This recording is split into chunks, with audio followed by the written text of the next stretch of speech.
In the dark shadows, in the white cold, fearlessly we search for knowledge new and old. We drink the strong spirits and read the ancient tomes. The order of the Abracast. We are the brave and the bold.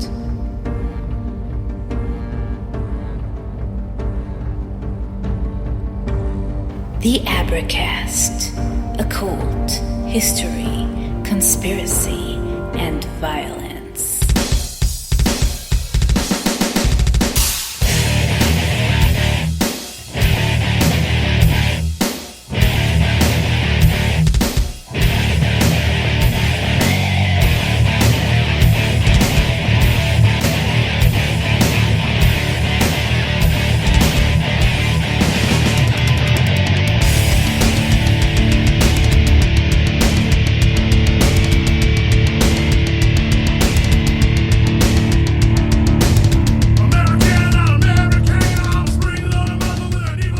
Hey everybody, welcome to the Abracast. I'm your host, Dr. John Towers, and holy shit, has a lot of things happened since the last time that we've gotten together, since the last time that we've chit-chatted.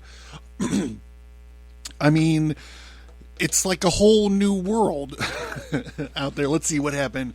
Well, the changing landscape of political discussion has happened. The debate happened, and honestly the debate was weird for me because when, we've been watching Joe Biden for quite a long time. We have a pretty extensive library on episodes about Joe Biden.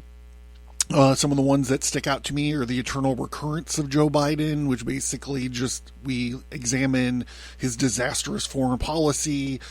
We talk about, the super predator business, how Joe Biden's wildly racist.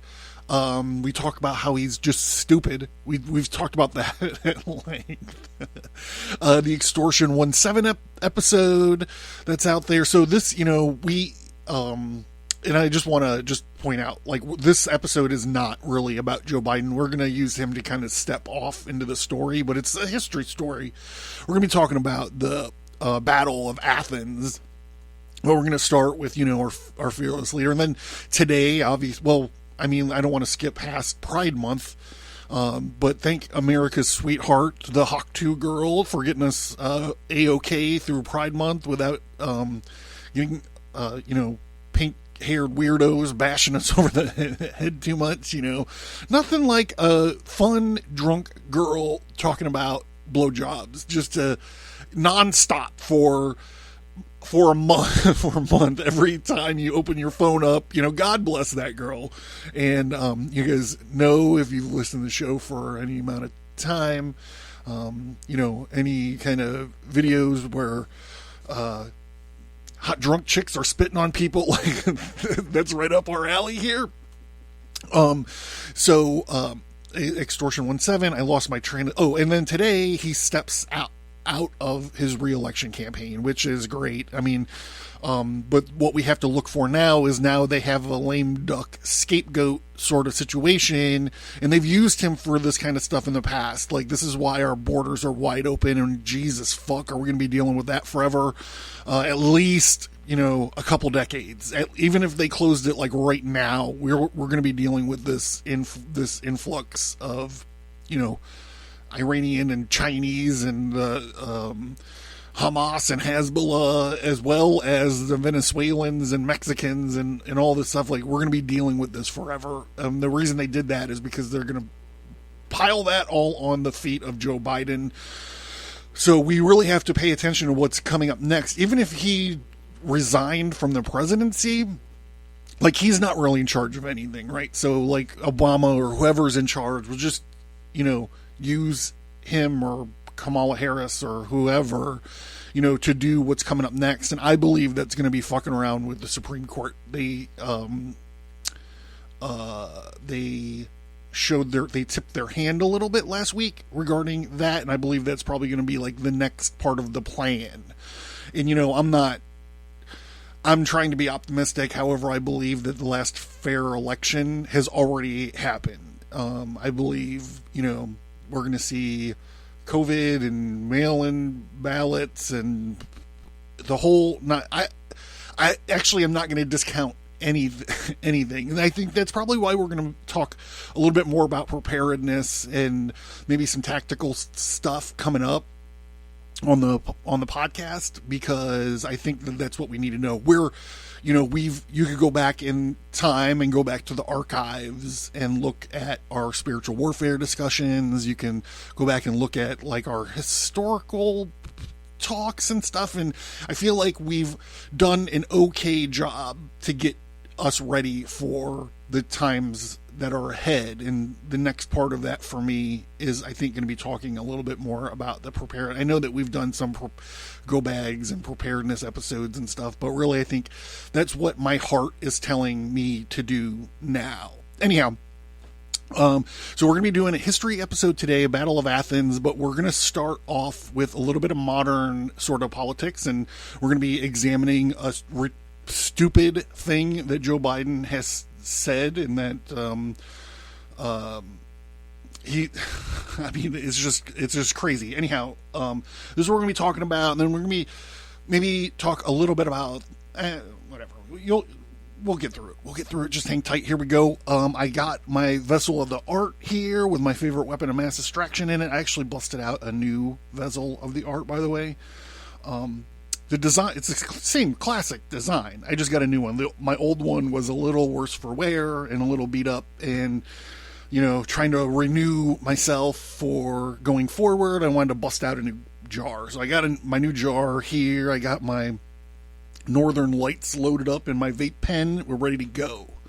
So here, we'll just let this decrepit old man lie to us, and then we're going to spend the rest of the episode kind of explaining it to him. Enough rogue gun dealers feel like they can get away with selling guns to people who aren't legally allowed to own them. And I might add, the Second Amendment from the day it was passed limited the type of people who could own a gun and what type of weapon you could own. You couldn't buy a cannon. Those who say the blood of patriots, and all the stuff about how we're going to have to move against the government. Well, the tree of liberty is not water with the blood of patriots. What's happened is that there never been, if you want to think you need to have weapons to take on the government, you need F-15s and maybe some nuclear weapons. The point is that there's always been the ability to rationally limit the type of weapon that can be owned and who can own it. I'm just going to say false. Fact check, false. The Second Amendment of the United States is actually very brief. Enough rogue gun dealers feel like they can get away with. All right, enough of that. The Second Amendment is very brief, and the reason it's brief is because it's very broad, and it doesn't limit the kind of weapons you can buy, and it doesn't limit who can buy them.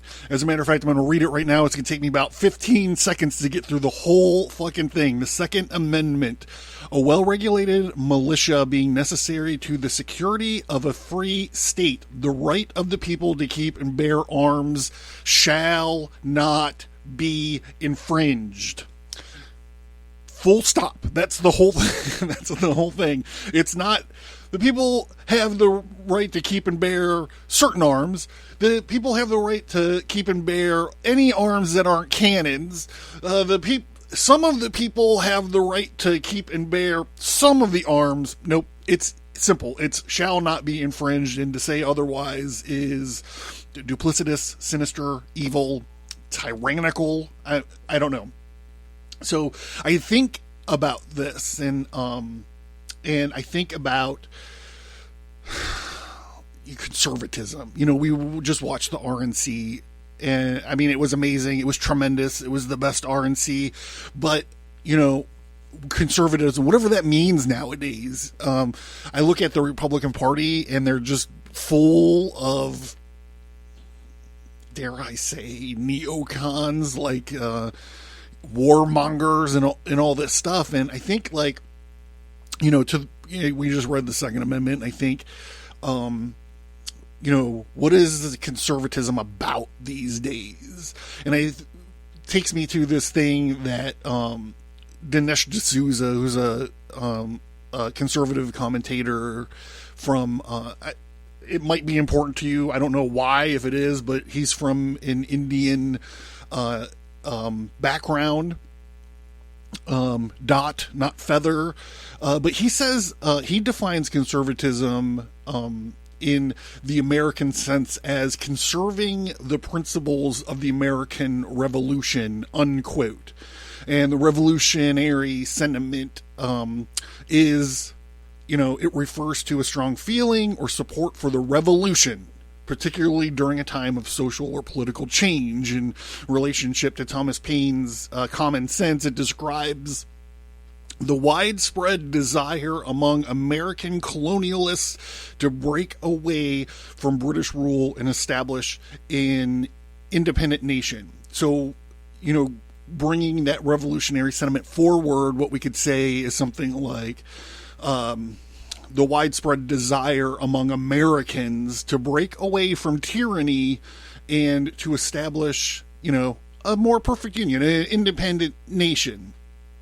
So kind of wanted to bring those two little bits here, and we're going to be listening to like one other clip. And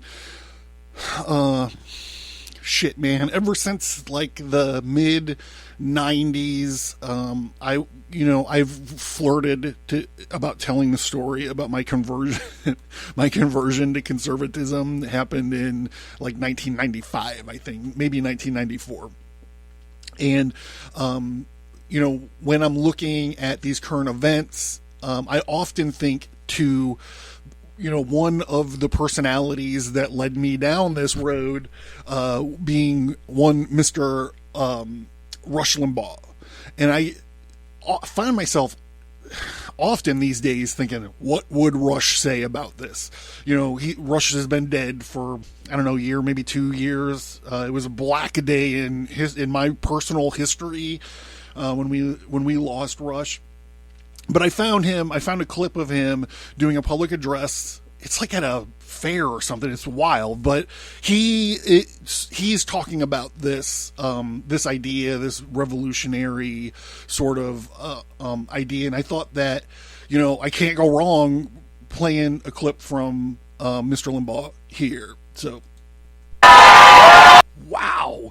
I also have to say, it's been a while since I've been behind this microphone that's not golden, and it's not an EIB microphone, so I might be a little clunky at tying this whole thing together. It's going to get better, everybody, but just like right now, so I apologize for that blast. Let's see if this is any better. There we go. I apologize for that. It was not on purpose. Thank you all very much. Thank you so much, but I can't hear you. I'm a little hard of hearing.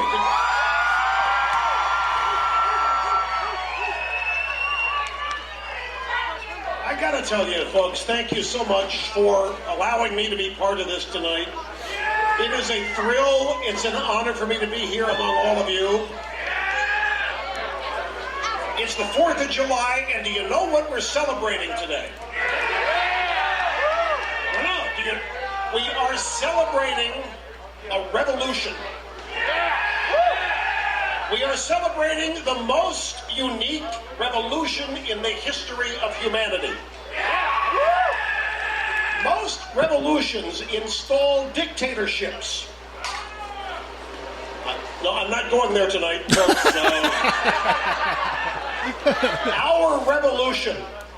Have you ever thought, I ask myself this frequently as I've gotten older, the country I've become more and more in awe of. And I've asked myself, we're 235 years old today. There are countries, civilizations, thousands of years older than we are. In 235 years, we have become the most powerful, the most benevolent, the most productive, the richest society in the history of the world. How did this happen? Do you realize, even to this day, the United States produces 25% of all of the world's economic output? 25%! How did it happen?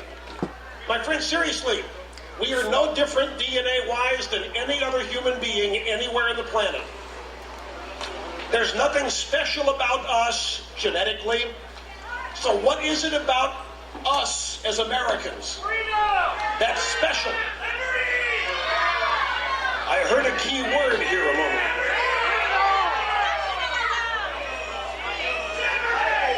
ago. The word is freedom, but I want you to stop and think about something very seriously. This country has produced opportunity and prosperity unlike the world has ever seen before. The first reason is that our founders, this country is a miracle, our founders believed in the power of the freedom of the individual, not the power of elite government to dictate for people. Power of the individual.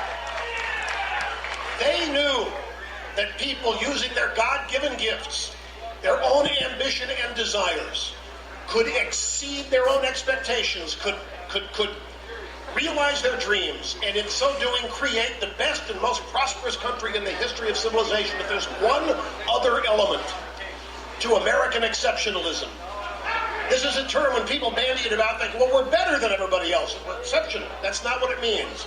The history of the world is oppression, tyranny, dungeons. Not here. We are an exception to the way human beings have always lived on this planet. This is a nation blessed by God. That is our exceptionalism. This is not a country chosen by God.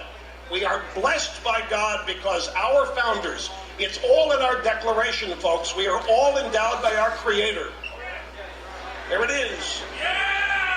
All right, that's enough. So, God, the national treasure right there. By God. So there's a little inside baseball. You guys that have been with the show for a long time know about God, and that's where it comes from. I stole it from Rush Limbaugh. Anyhow, what he's saying there is thoroughly the truth. And when I said earlier that I look back and I wonder what Rush would say about this today. You know, one of the things he said is like, hey, the history of the world is dungeons and torture and bullshit. Well, it's crazy because we're kind of getting back there. Like, we're normalizing political prisoners, you know. What is that? You know, it's torture and bullshit. Yeah, as I'm paraphrasing Mr. Limbaugh. So, we're going to switch gears here. And, well, before we do that, let's go. So my podcast host is going bananas with these ad breaks. So I just need to apologize. They make me put them in. If I don't put them in, they will arbitrarily put them in. And I refuse to put you guys through that. Like, I like to give you guys plenty of warning when commercials are coming up. So here we go. Again, like I said, a little inside baseball. I am a little clunky at this. I'm getting back on the horse. So, yeah. So here, it's going to be commercial break time, everybody.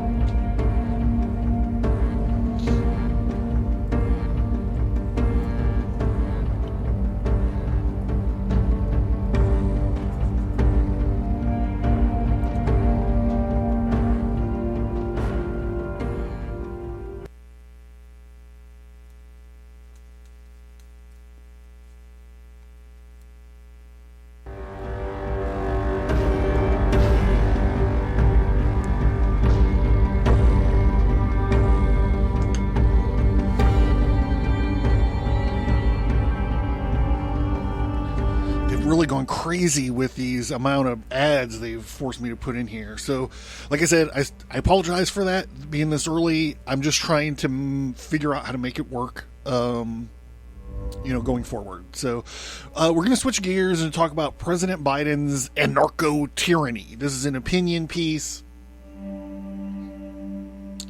from Newsweek, I believe, written by a guy named Pedro Gonzalez, and this was back in August 15th of 2022.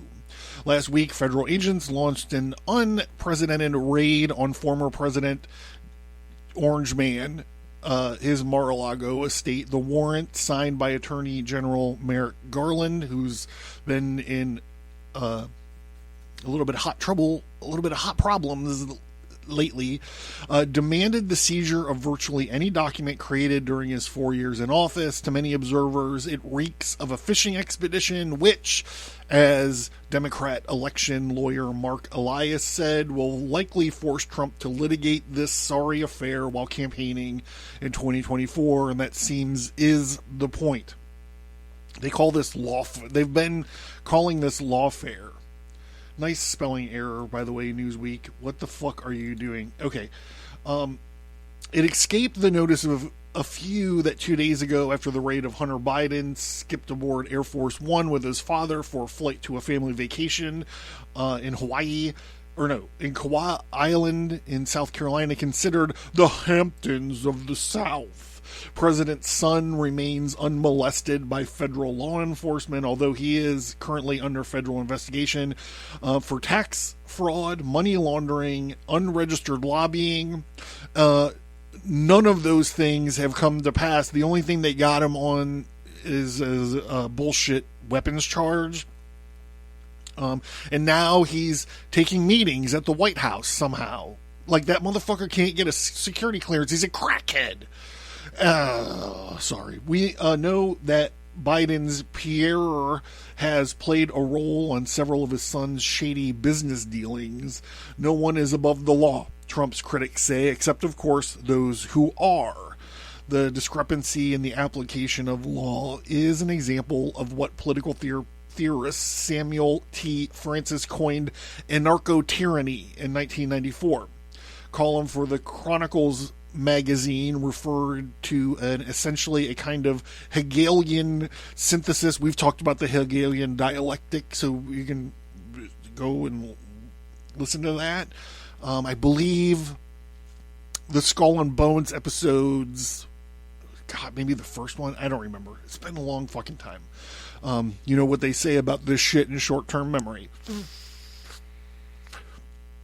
Of what appears to be a dialectical opposites, the combination of oppressive government power against the innocent and the law-abiding, and simultaneously a grotesque paralysis of the ability or the will to use that power to carry out basic public duties such as protection or public safety, unquote. It is an apt description for what is happening in the U.S. these days. Today's anarcho-tyranny expresses itself in the Biden administration's penchant for selectively enforcing laws and orders, punishing people for the same or similar offenses differently based on their relationship to the powers that be and or political leanings, I would editorialize.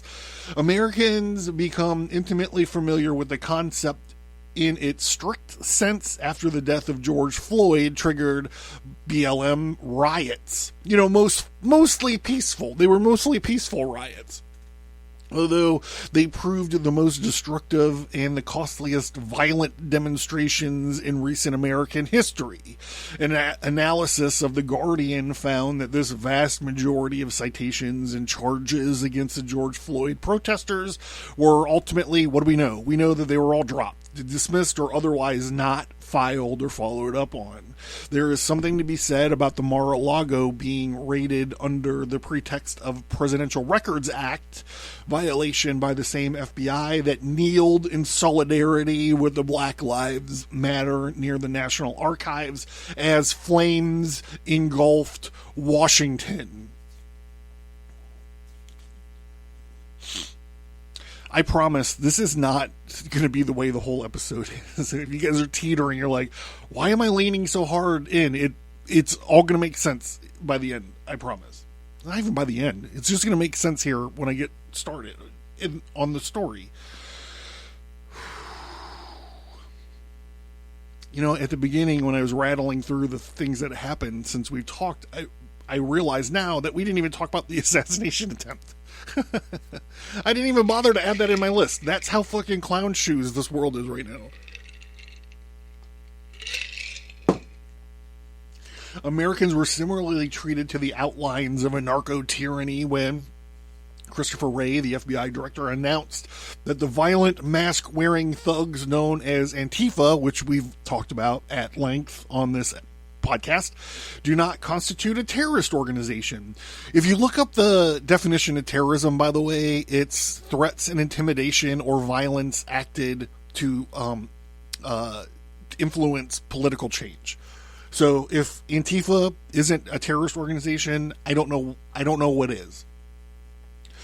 Disembodied. That's the thing about all this fucking like legalese political speech. The Orwellian political speech these days. It changes everything into what it doesn't mean, and changes stuff that it doesn't mean into what you're talking about.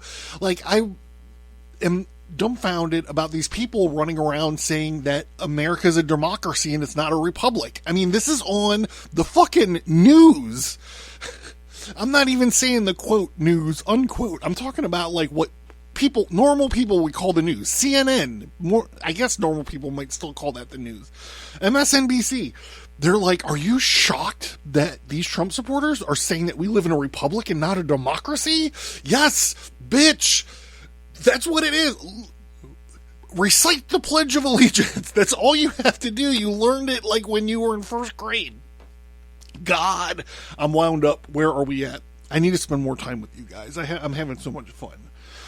Meanwhile, back to it. Whistleblowers revealed the FBI's counterterrorism division created a threat tag to monitor investigations into parents who attended school board meetings to oppose vaccine and mask mandates. Parents exercising the First Amendment rights are apparently a greater threat to federal law enforcement than militant anarchists at this point. The question is then, why? Under anarcho-tyranny in all its forms, an issue is presented to the public for not merely as a problem, but a crisis.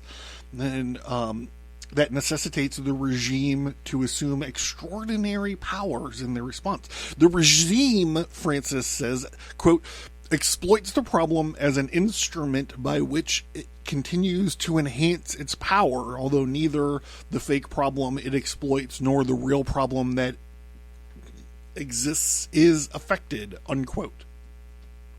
Official declarations of racism as a public health crisis, like those that followed BLM riots, provide pretext for radical redesigns of society that invariably empower the managers who oversee top-down change. Meanwhile, law enforcement shifts from targeting criminals to targeting innocents. Last week, federal agents launched an unprecedented raid on former President Orange Man's Mar-a-Lago estate.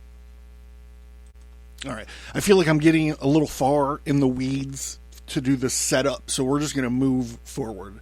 Again, I apologize, guys. This is like my first episode back. So it's going to get better. I'm going to remember what the fuck I'm doing. I'm going to remember it. But until then, here's a little weapon of mass distraction for your ass.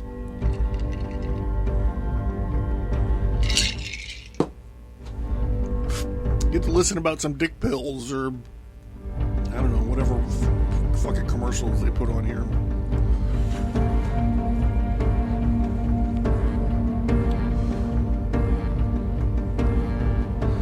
I'd like to do a commercial for the type of gin that I use. Are you interested in that?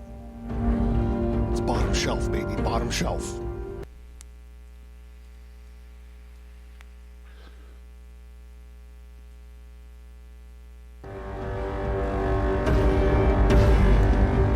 Maybe I should make my own brand of gin. It'll be like bottom shelf gin. That's the only way to do it. You get the top shelf stuff, it tastes too much like a pine cone. You know what I'm saying? be like the Henniken's gym, the Henniken's whiskey of, I don't know, the Abracast podcast episodes.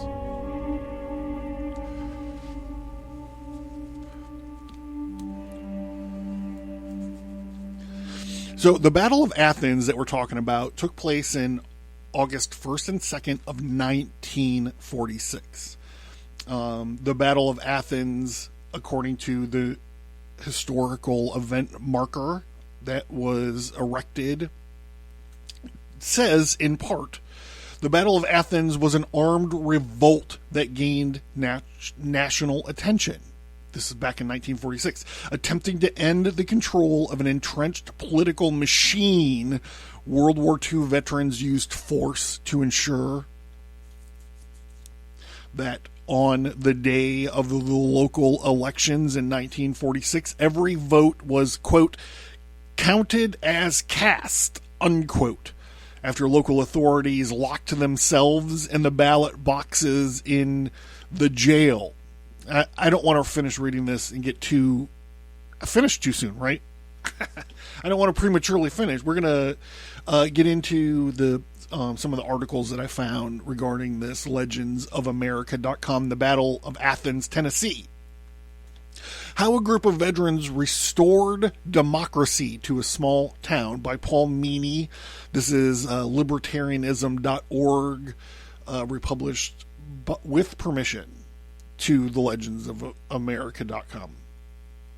Quote, eternal vigilance is the price of liberty.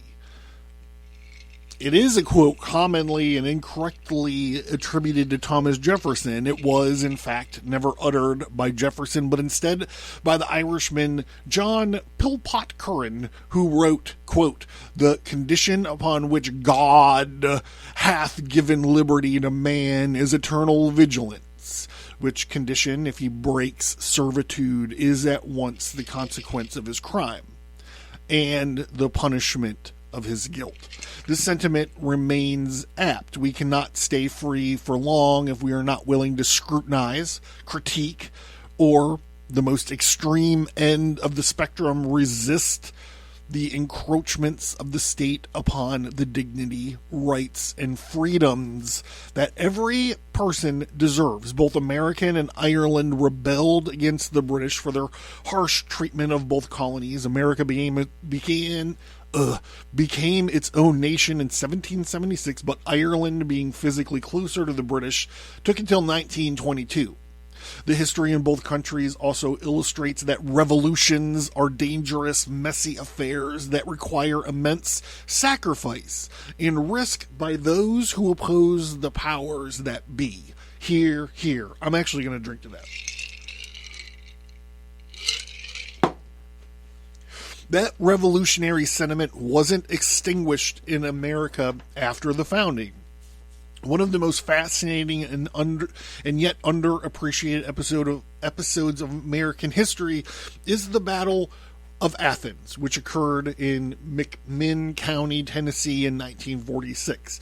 The only successful armed rebellion in America since the American Revolution. Veterans returning from World War II to a county racked by corruption, oppression, saw no option but to take up arms, and their war against foreign tyranny was over, but the battle against the corrupt government in their hometown had just begun. McMinn County, Tennessee is nestled between Chattanooga, I took a train through there one time, and Knoxville in the mountainous southeast part of the state. It was created in 1819, and it was named in honor of Joseph McMinn, a former militia commander in the Revolutionary War, who was later elected governor of Tennessee. The two main cities of McMinn are Ottawa, which you should know because of 60 Days In, and Athens. By the 1940s, McMinn had roughly 30,000 inhabitants, most of whom were farmers, with some even living without electricity. The farmers would gather for social and political occasions in the city of Athens. The county seat, which had been nicknamed the Friendly City. This description of the small town life hardly makes it seem like a place with revolutionary potential. I'm going to make a band. My band name is going to be Revolutionary Potential. I fucking love it. But despite its demure size and remote location, the local government was astoundingly corrupt. I would editorialize that most local governments are probably corrupt. On a sliding scale or something, right? Enter the villain of our story, Paul Cantrell. Born in 1892 in Etowah County, Cantrell came from a wealthy family, and his siblings owned a lumber company, a motor company, a local water, light, and power utility, and a bank based in Etowah County, or Etowah. There were few business deals in McMinn County that the Cantrells did not have a hand in, but Paul Cantrell's ambitions shifted away from enterprise and towards politics. From the Civil War onwards, McMinn's political offices were mainly held by Republicans, but by the 1930s, Tennessee increasingly came under the control of the Democratic Party, thanks in part to the political machine of Edward Hull Crump, which controlled much of Tennessee, including McMinn. Thanks to Crump's backing, Cantrell ran as the Democrats' candidate for sheriff in 1936. So whenever we start cop bashing here on the podcast, I am always quick to point out about sheriffs, because sheriffs are arguably the most powerful person in your area. Your sheriff that you vote for has immense power because you vote for them. Cops, your city cops or your borough cops or your village cops or whatever, like, you don't vote for them. They just have a job, where the sheriff is a position, and his deputies, actually, the reason they're called deputies is because the deputy vests them with some of the power that's given to him from the voters. If you go back through the shows, the podcasts, and you find any ones that deal with like I can't even remember what the names are. The American Sermon probably talks about them. Anytime I reference the 5,000 year leap, that's where this people to power triangle comes into play. And, I would recommend that book to anybody, especially in the political climate where we are today. Recommend the 5,000 year leap to anybody. It's not in the public domain, so I've never covered it 1-to-1 on the podcast. Because, I don't like to cheat people out of their rights, or I don't like to be a plagiarist or whatever. So, we generally only do 1-to-1 episodes on books that are in, public domain. But since I can't do like a book, maybe I'll do a book report on it one day, but I can't do a 1-to-1 on the 5,000 year leap. I just go out and buy it, man. It's such a phenomenal book. All right, where the fuck was I here? I'm pretty sure we were talking about this corrupt sheriff. All right, I think this is where it was. Democratic candidate for sheriff in 1936, and was often the case in the rural South. The position of sheriff was the most critical position in McMinn, even more so than the town mayor or the local officials. The reason that I say that the sheriff, me personally, I'm off this script, but the reason I'm saying that the sheriffs are the most powerful person is because they wield legitimate elected power, and they have guns, right? Like the fucking mayor, I guess, can be in charge of the police or whatever, but it's their violence of action is secondary to sheriff's violence of action. I'm not even sure that's the right term for what I'm talking about, but like, say the FBI come to arrest you and they're on your property and they have a warrant and all this other kind of stuff. If a sheriff were so inclined to intervene in that situation, because they're elected, they actually can supersede what the federal Bureau of Investigation is trying to do. If that's why they're in charge of like sheriff sales and evictions and stuff like that. They're very political, and you just hope that your sheriff knows what they're fucking doing, right? You just hope. I've emailed my sheriff numerous times, and they just never get back to me. So, I mean,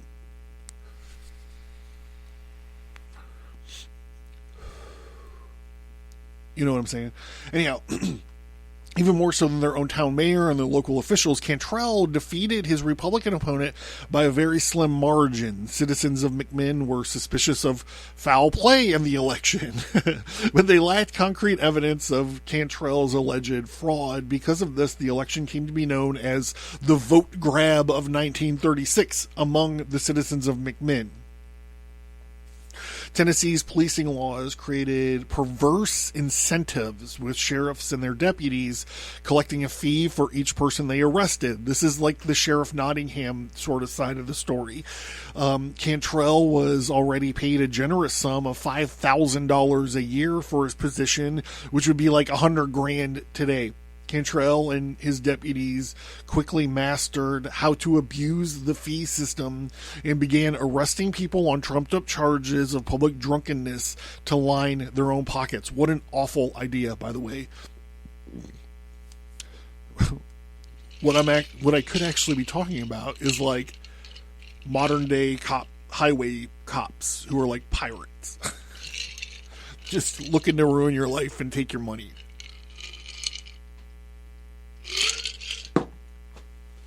Cantrell's cronies were so shameless in their abuse of power that they often stopped buses passing through the county, dragging out the sleepy passengers and telling them that they needed to pay a fine for their imagined drunkenness. On a good weekend for Cantrell and his cronies, up to 115 people were arrested, and each fine meant more money. The only oversight deemed necessary for their system was a voucher signed by the sheriff, who, of course, was Cantrell, who had no qualms with this dubious system.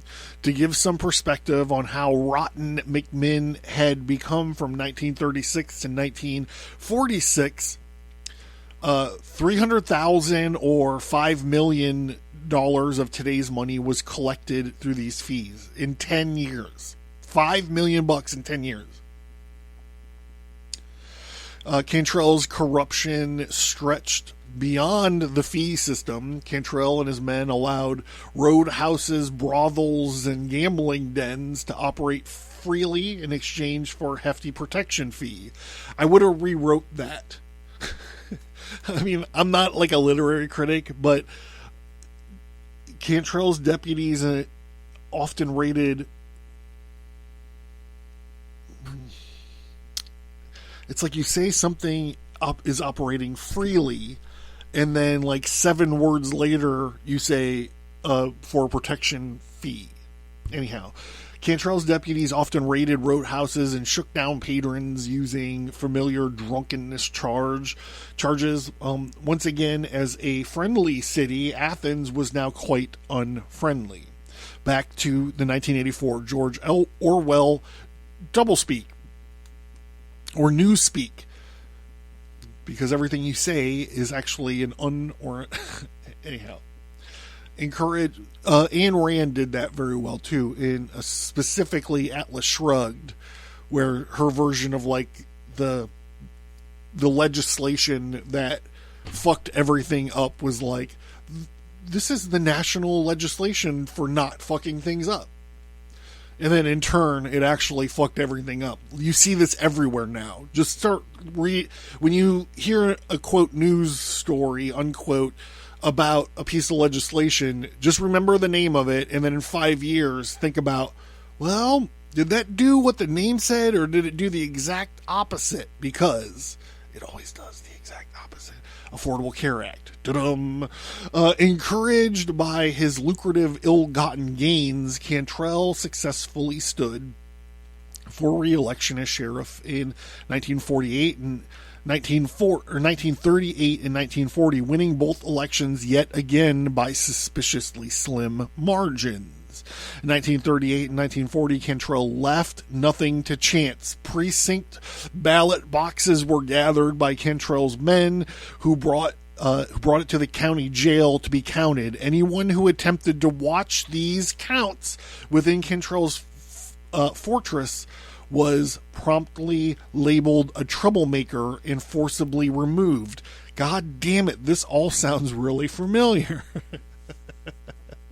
Remember the shot of the poll workers putting the butcher board paper over the windows so people couldn't look in? Oh, look, hey, we found another box of Joe Biden votes over here. Hey, I found another box of them in my trunk. Wow. Poll tax receipts required for voting were often snatched from political opponents, and many who voted in favor of Cantrell were deceased. Again, this is the playbook. They've been using it since the goddamn 40s, man. It became increasingly evident to the citizens of McMinn County that their elections were a farce. I wonder if Cantrell ever thought about how he undermined democracy while sitting in the jail of a city named after Athens, Greece, which was the birthplace of democracy. In 1940, George Woods, an ally, another spelling error, by the way, of Cantrell, successfully ran for state legislator in 1940. Woods introduced acts to reduce the number of voting precincts from 23 to a meager 12, effectively killing any chance of Republican opposition. Woods also helped cut down the number of justices of the peace from 14 to 7. Of the remaining 7 justices, 4 were openly lackeys of Cantrell, and the last Republican holdouts in the courts commanded the county to purchase voting machines in a futile attempt to make the elections more transparent. In relation, Cantrell used his connections with Woods to pass a bill that not only abolished the courts, but also sold the new voting machines under the pretense of saving money. In 1942, at the end... hold on. You know what time it is. I'm sorry. 1942, the end of his 4th term as sheriff, Cantrell successfully stood for election as a member of the state legislature. Cantrell was succeeded as both mini-monarch and local megalomaniac by his loyal crony and chief deputy Pat Mansfield. And that's where we'll pick up after this.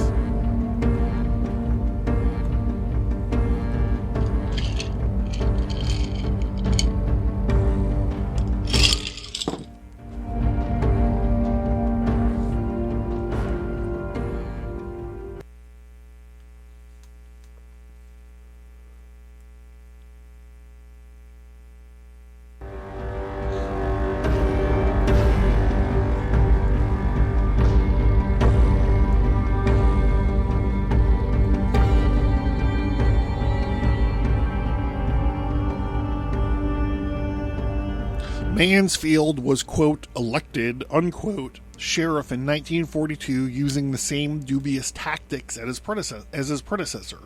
By that time, the Americans had joined the Second World War, and Tennessee lived up to its nickname as the volunteer state,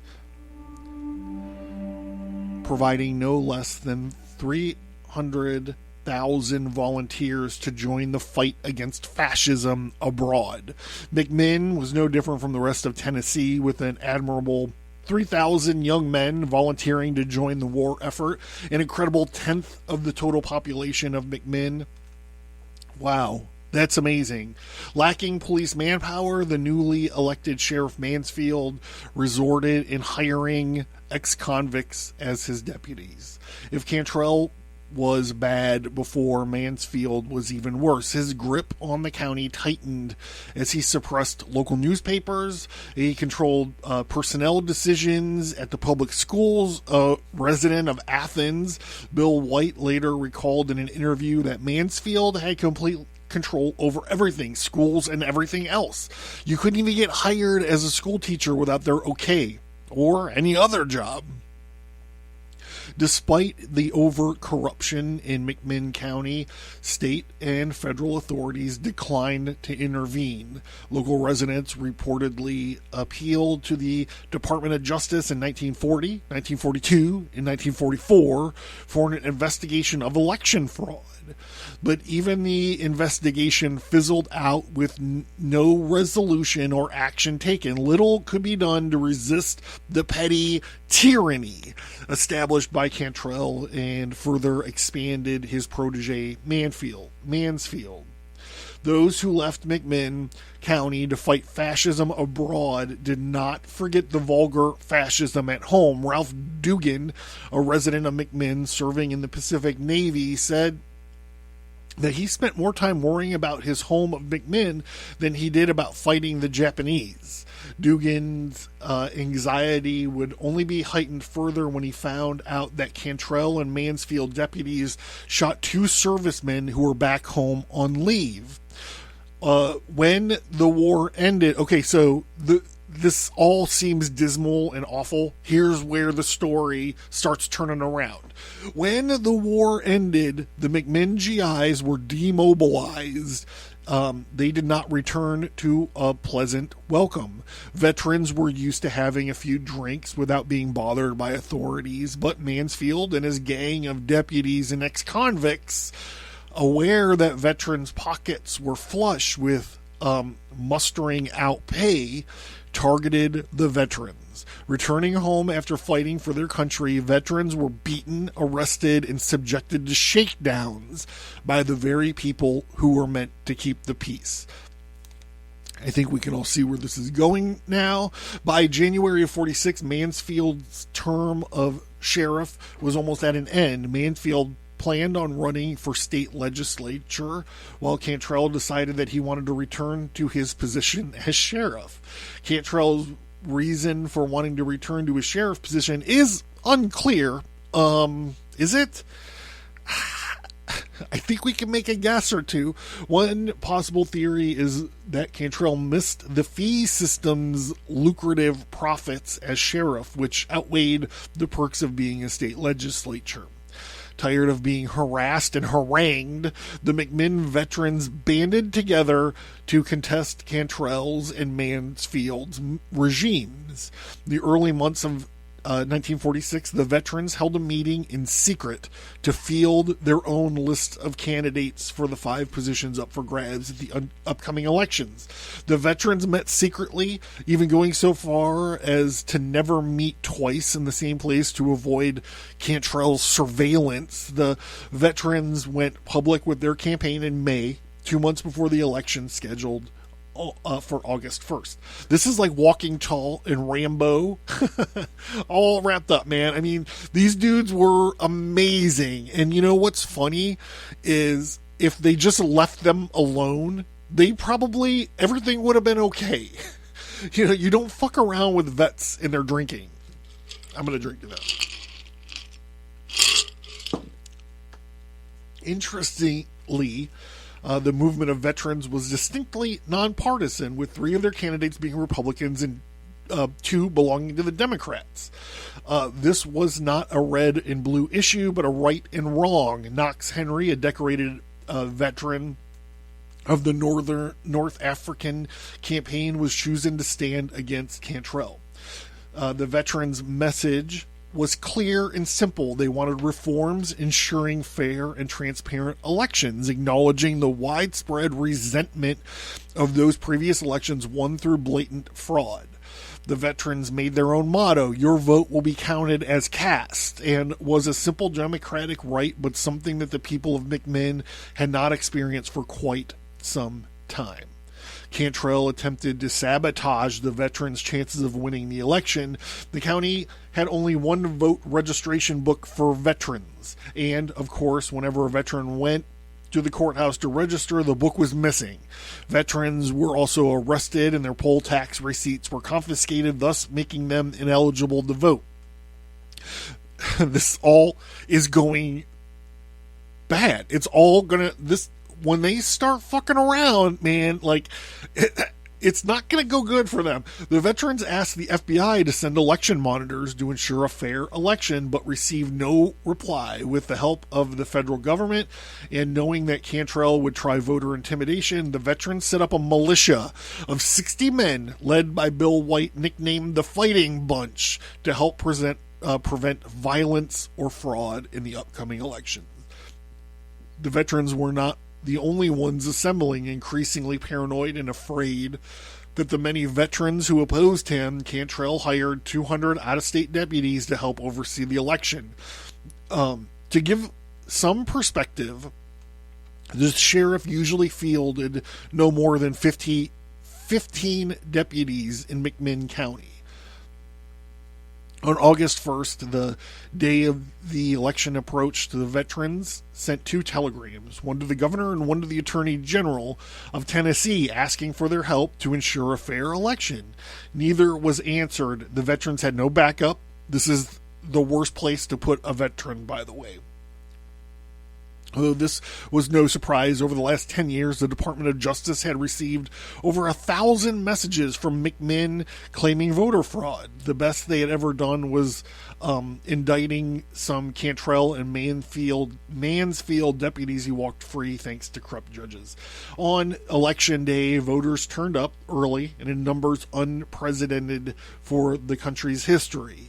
It didn't take long for things to get ugly. Before the polls were open, a legally appointed veteran representative was arrested for protesting voting irregularities.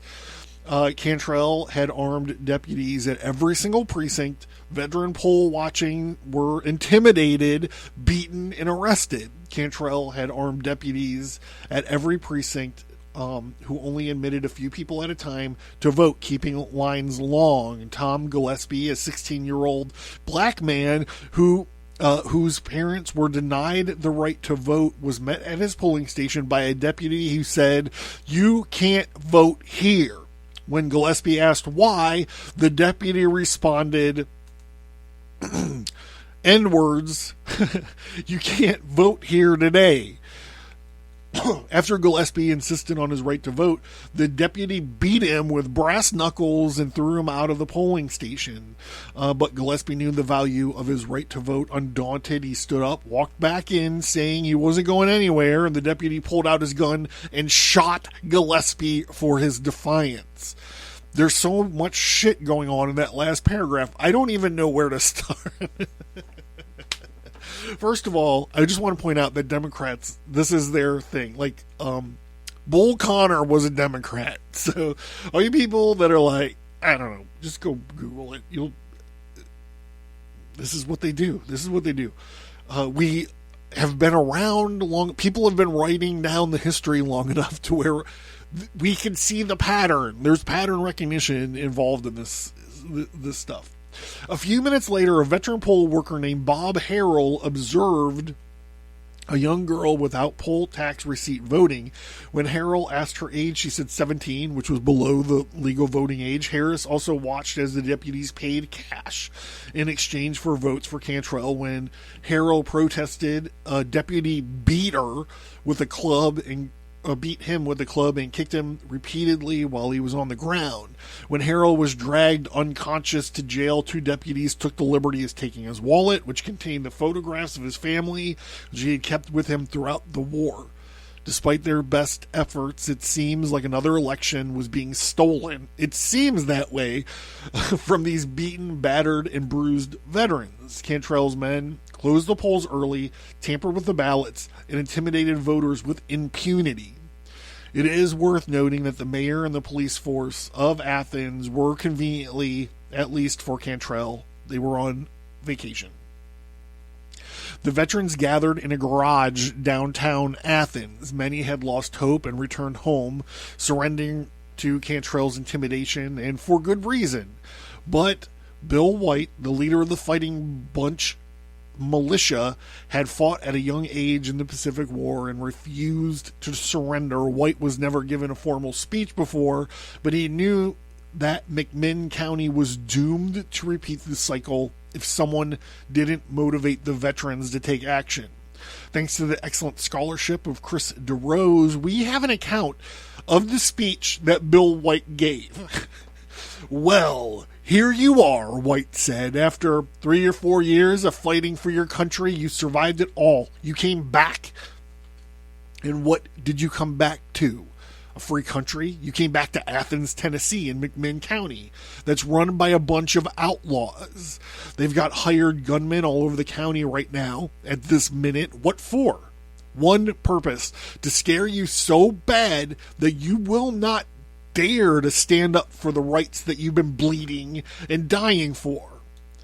Some of your mothers and your sisters are afraid to walk down the streets to the polling places. Lots of men, too, because they know what happens. A car drives by in the night and shoots out your windows. If that doesn't scare you enough, they'll send fire to your house or your barn. They'll beat up members of your family and put them in jail for no reason. Is that the kind of freedom that you were supposed to be fighting for? Do you know that your rights do you know what your rights are even supposed to be? How many rights have you got left? You got none. Not even the right to vote in a free election. When you lose that, you've lost everything.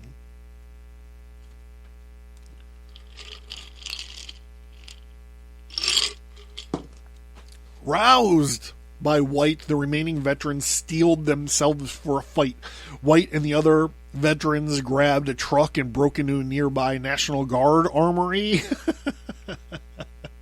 White and his men grabbed guns and as much ammo as possible and loaded in the back of the truck. They returned to the veterans' headquarters. He brought 70 rifles with 2 ammo bandoliers. By 9 o'clock, Cantrell, Mansfield, and Woods, along with 50 deputies, locked themselves in the jail to count the votes in private to ensure Cantrell's victory. Veterans, led by White, approached the jail using the cover of night, and they took up positions. They demanded that Cantrell and Mansfield count the boxes in public. It is hard to pinpoint exactly how the conflict started, but White claims he fired the first shot. Veterans took up positions on nearby rooftops and rained fire down on the jail. Any deputies outside immediately retreated to the safety of the fortified jail. Without radios, it was hard for the veterans to coordinate an attack on such a fortified position. Veterans fired on the building for hours, but Cantrell and his fellow goons refused to surrender despite being surrounded. The veterans proved ineffective, and as time passed, the veterans began to fear the worst. If they didn't force Cantrell's forces to surrender, they would be branded criminals once the National Guard arrived. Veterans made Molotov cocktails and hurled them at the jail, but they were ineffective. Looking for something stronger, some veterans broke off from the firefight to retrieve dynamite from the county storehouse. By 2:30 a.m. they had returned with dynamite ready to blast Cantrell and his men into submission. Before any dynamite was used, an ambulance pulled up to the jail. The veterans assumed that it was for the wounded inside and held their fire. It was a ploy. Cantrell and Mansfield jumped inside the ambulance and sped out of Athens as fast as they could. And once the ambulance had departed, the veterans began throwing taped together sticks of dynamite, damaging nearby cars and doing some damage to the jail's facade. Leaderless, exhausted by a 6-hour firefight, and now facing high-powered explosives, the deputies quickly surrendered.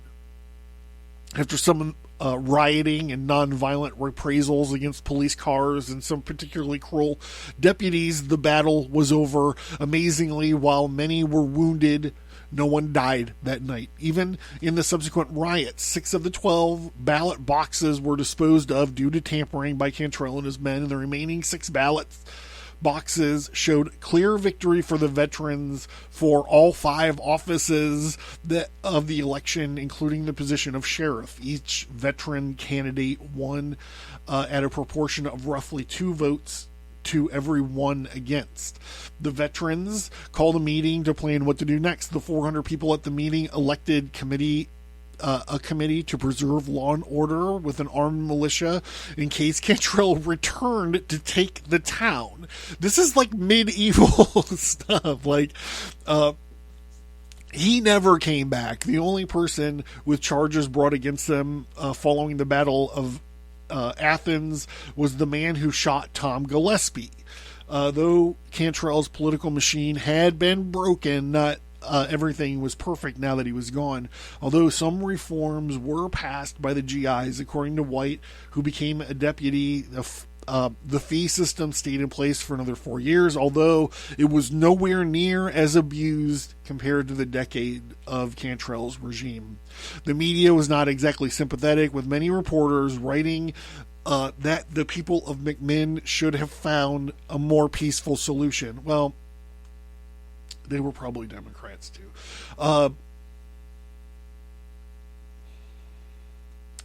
Anyone in McMinn County could have told them that a peaceful reform was made impossible by Cantrell and Mansfield, who had stopped fair elections by any means necessary. One of the more conscientious appraisals of the Battle of Athens came from former First Lady Eleanor Roosevelt, who wrote, "The political machine does not allow the people free expression. The freedom-loving people lose their faith in the machinery under which their government functions. As is explained that any government, whether local, state, or national, must guarantee that it can express the will of the people. If failed to do so, Eleanor warned, their days are numbered." I just would like to point out the irony of this. Her husband, prior to this event, was locking up Japanese people all over the place for no reason. Where the veterans of McMinn justified their violent overthrow of the corrupt government of McMinn, it's hard not to think about the Declaration of Independence, where Thomas Jefferson wrote of his fellow Americans, "When a long train of abuses and usurpations pursuing invariably the same object evidences a design to reduce them under absolute despotism, it is their right, it is their duty to throw off such government and to provide new guards for their future security." Mirroring this sentiment, Abraham Lincoln, in his first inaugural speech, said, "This country, with its institutions, belong to the people who inhabited it. Whenever they shall grow weary of the existing government, they can exercise their constitutional right of amending it, or their revolutionary right to dismember or overthrow it." God damn it, I want to end it right here. That's such an awesome way to end it. But even justified revolutions are messy affairs that never result in utopian outcomes. Cantrell was overthrown, but that didn't immediately fix McMinn County's issues. Regardless, the Battle of Athens teaches us the valuable lesson of vigilance. Today, as the state has consistently expanded the size and scope, passing more laws than any human, anywhere, anyone could ever read, keeping the state accountable to the citizens is ought to serve is more important than ever.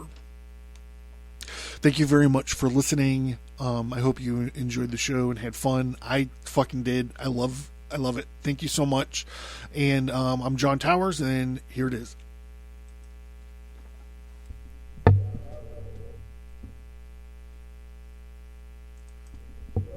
Hold on. Where is it? What is going on? Okay. It'll be better next week, I promise. Are you interested in the occult, history, conspiracy, and violence? Learn more at Abracast.com and visit the storefront for tarot cards, merch, and books. Support the show. Get access to the show archive at subscribestar.com.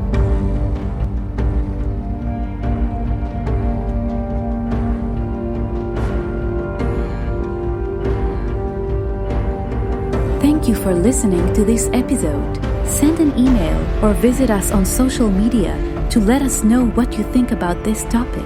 And please remember to leave a 5-star rate and review.